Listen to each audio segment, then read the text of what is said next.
सूक्ष्म जैविकी के अंतर्गत आज हम लोग जगत मोनेरा का अध्ययन करेंगे। जीवाणु एवं नीली हरी शैवाल, blue green algae and bacteria ऐसे एक कोशिकीय जीव होते हैं जिनमें आनुवंशिक पदार्थ तो होता है लेकिन केंद्रक अनुपस्थित होता है। इन कोशिकाओं को प्रोकैरियोटिक कोशिकाएं कहते हैं। इन कोशिकाओं का अध्ययन करने के लिए अर्नस्ट हैकेल ने 1894 ईस्वी में एक पृथक जगत मोनेरा की स्थापना किया और कोपलैंड नामक वैज्ञानिक ने 1956 ईस्वी में सभी प्रोकैरियोटिक जीवों जिनमें अविकसित प्राथमिक केंद्रक उपस्थित होता है उन्हें जगत मोनेरा में रखा। इसके अंतर्गत जीवाणु, साइनोबैक्टीरिया, आर्कीबैक्टीरिया और माइकोप्लाज्मा इत्यादि जंतु आते हैं।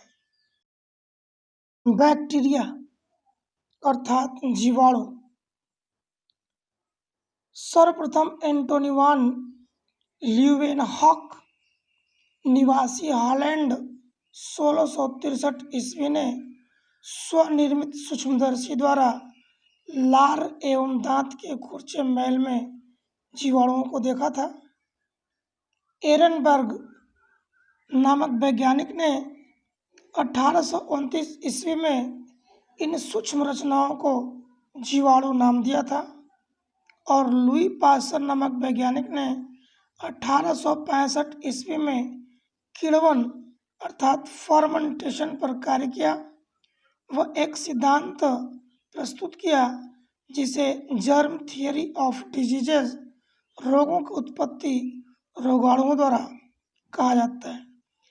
लुई पास्चर ने ही पदार्थों को सड़ना और विभिन्न रोगों का कारण प्रथम बार जीवाणुओं के द्वारा बताया था।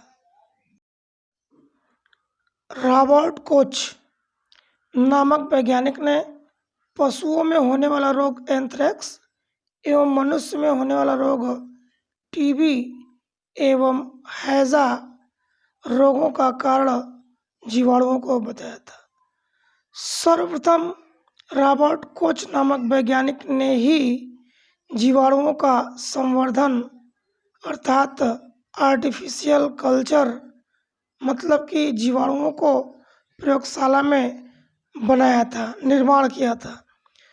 इसी कारण रॉबर्ट कोच को आधुनिक जीवाणु विज्ञान का जनक कहा जाता है। जीवाणुओं का वर्गीकरण। जीवाणु विभिन्न आकृति के होते हैं।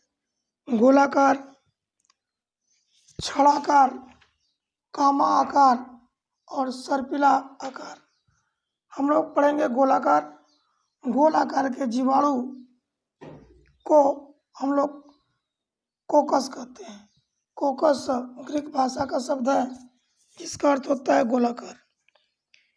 इन जीवाणुओं के अंतर्गत आते हैं माइक्रोकोकस, वे जीवाणु जो अलग अलग अकेले होते हैं। डिप्लोकोकस, ये जीवाणु जोड़े में होते हैं जैसे डिप्लोकोकस निमोनी।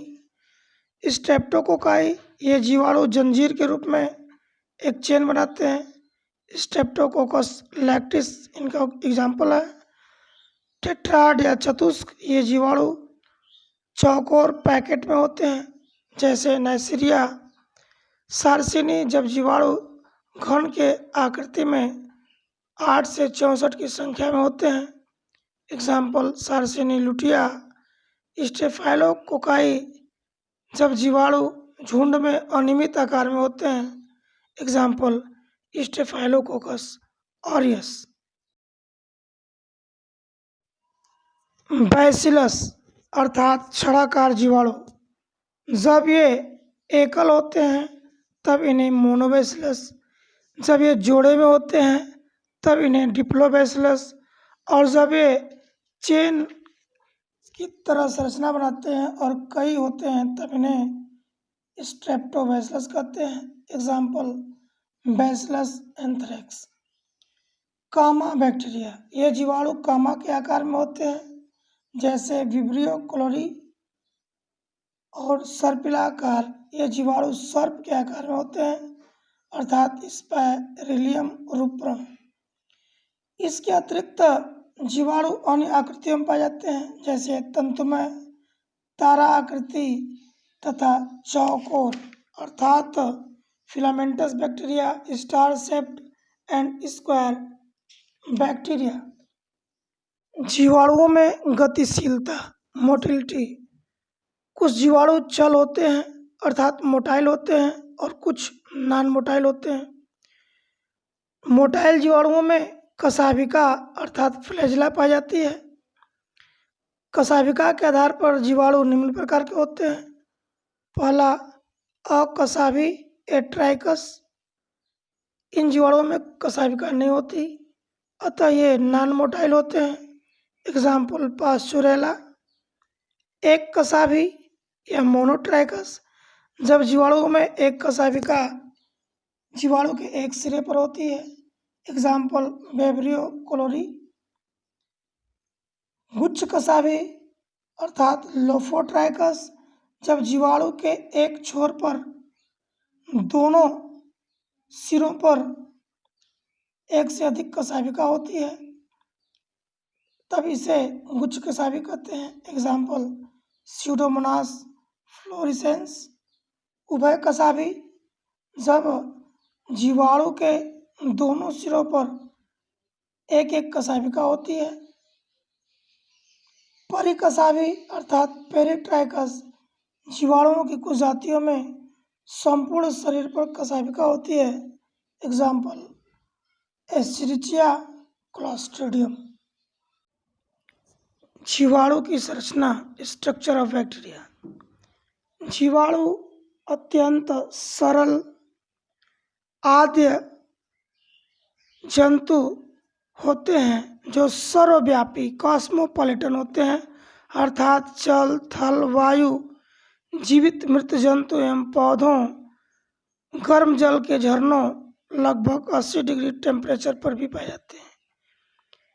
जीवाणुओं में कोशिकाभित्ति पाई जाती है, अतः इन्हें पादप जगत में अध्ययन किया जाता है। इनमें सुविकसित कोशिकांग, लवक, mitochondria, Golgi complex, endoplasmic reticulum इत्यादि नहीं पाए जाते। जीवाणुओं में केंद्रक का अभाव होता है। केंद्रकीय पदार्थ कोशिका द्रव्य के सीधे संपर्क में होते हैं। डीएनए गोलाकार होता है, जिन्हें न्यूक्लियाइड कहा जाता है। जीवाणुओं में गुणसूत्र नहीं पाए जाते एवं इनके डीएनए में हिस्टोन प्रोटीन का अभाव होता है। जीवद्रव्य कला, साइटोप्लाज्मिक मेम्ब्रेन कुछ स्थानों पर फोल्डेड होकर के मीसोसोम का निर्माण करती है। मीसोसोम जीवाणुओं में माइटोकॉन्ड्रिया की तरह कार्य करता है। प्रकाश संश्लेषी जीवाणुओं में हरित लवक नहीं पाया जाता, बल्कि एकल लैमेली एवं अनेक थैलेकॉइड पाए जाते हैं जो बिखरे हुए होते हैं। जीवाणु की कोशिका में राइबोसोम्स 70 प्रकार के होते हैं। इनमें जनन प्रायः द्विविभाजन अर्थात बाइनरी फिजन के द्वारा होता है एवं प्रतिकूल परिस्थितियों में बीजाणु जनन बाई इंडोस्पोर द्वारा व लैंगिक जनन वास्तविक नहीं होता। यह निम्न 3 विधियों द्वारा होता है: कॉन्जुगेशन, ट्रांसफॉर्मेशन और ट्रांसडक्शन, जिसको हम लोग अगले वीडियो में डिटेल पढ़ेंगे। जीवाणु की इलेक्ट्रॉनिक सूक्ष्मदर्शी द्वारा संरचना का अध्ययन करने पर जीवाणु के बाहरी भाग में कैप्सूल पाया जाता है, जो विपरीत परिस्थितियों में जीवाणु की सुरक्षा करता है। कैप्सूल के ऊपर छोटे छोटे लाखों की संख्या में रोम पाए जाते हैं, जिसे फिम्बरी कहते हैं, जो जीवाणुओं को चिपकने में सहायता करते हैं। कैप्सूल के बाद जीवाणु में एक परत कोशिका भित्ति की होती है। इसके पश्चात प्लाज्मा मेम्ब्रेन होता है। प्लाज्मा मेम्ब्रेन नीचे की तरफ मुड़ करके मीसोसोम का निर्माण करता है, जीवाणु के कोशिका द्रव्य में न्यूक्लियाइड अर्थात न्यूक्लियर कंटेनिंग डीएनए बिखरे हुए होते हैं। जीवाणुओं में plasmid extra chromosomal part of the DNA होता है जो डीएनए के खंडों को जोड़ने और तोड़ने में मदद करता है। जीवाणु में राइबोसोम्स पाए जाते हैं। स्टेनिंग ऑफ बैक्टीरिया, जीवाणुओं का अभिरंजन। क्रिश्चियन ग्राम नामक वैज्ञानिक ने 1884 ईस्वी में जीवाणुओं को स्टेनिंग किया, अभिरंजित किया, अर्थात जीवाणुओं को रंगा और स्टेनिंग के आधार पर जीवाणुओं को दो भागों में विभाजित किया, जिन्हें ग्राम पॉजिटिव एवं ग्राम नेगेटिव जीवाणु कहा जाता है। क्रिश्चियन ग्राम ने जीवाणुओं को एक स्लाइड पर लेकर सबसे पहले क्रिस्टल वायलेट फिर आयोडीन रंग डालकर अभिरंजित किया। देखा सभी जीवाणु बैंगनी रंग के हो जाते हैं। फिर इन्हें इस स्लाइड को एसीटोन अथवा अल्कोहल से साफ किया, फिर स्वच्छ जल से धोकर स्लाइड का अध्ययन किया। जिन जीवाणुओं में बैंगनी रंग रह जाता है उन्हें ग्राम पॉजिटिव एवं जो जीवाणु रंगहीन हो जाते हैं उन्हें ग्राम नेगेटिव नाम दिया गया। फिर इस स्लाइड को सेफ्रेनिन अथवा कार्बोल्फोक्सिन से अभिरंजित किया तो देखा ग्राम पॉजिटिव वाले जीवाणु बैंगनी ही रह जाते हैं, किंतु ग्राम नेगेटिव जीवाणु गुलाबी रंग ले लेते हैं। ग्राम पॉजिटिव तथा ग्राम नेगेटिव जीवाणुओं में अंतर। ग्राम पॉजिटिव जीवाणु, इन जीवाणुओं की कोशिका भित्ति मोटी होती है और इनका शुष्क भार कोशिका के पूर्ण भार का 20 से 40% होता है। इसमें 20 से 80% पेप्टाइडोग्लाइकान तथा बहुत कम मात्रा में प्रोटीन व पॉलीसैकेराइड पाए जाते हैं। कोशिका भित्ति की बाह्य परत में टिकोइक अम्ल होता है। ये जीवाणु पेनिसिलिन से नष्ट हो जाते हैं। नेगेटिव जीवाणु, इन जीवाणुओं की कोशिका भित्ति पतली तथा मजबूत होती है। इसका शुष्क भार कोशिका के पूर्ण भार का 10 से 20% होता है। इसमें 3% फास्फोलिपिड, 15% प्रोटीन, 50% लिपोपॉलीसैकेराइड पाए जाते हैं। ये जीवाणु पेनिसिलिन से नष्ट नहीं होते, अर्थात पेनिसिलिन का इन पर कोई प्रभाव नहीं पड़ता। इसलिए rod shaped gram negative bacteria रोगजनक होते हैं, पैथोजेनिक होते हैं, जो रोग उत्पन्न करते हैं। Thanks for watching my video.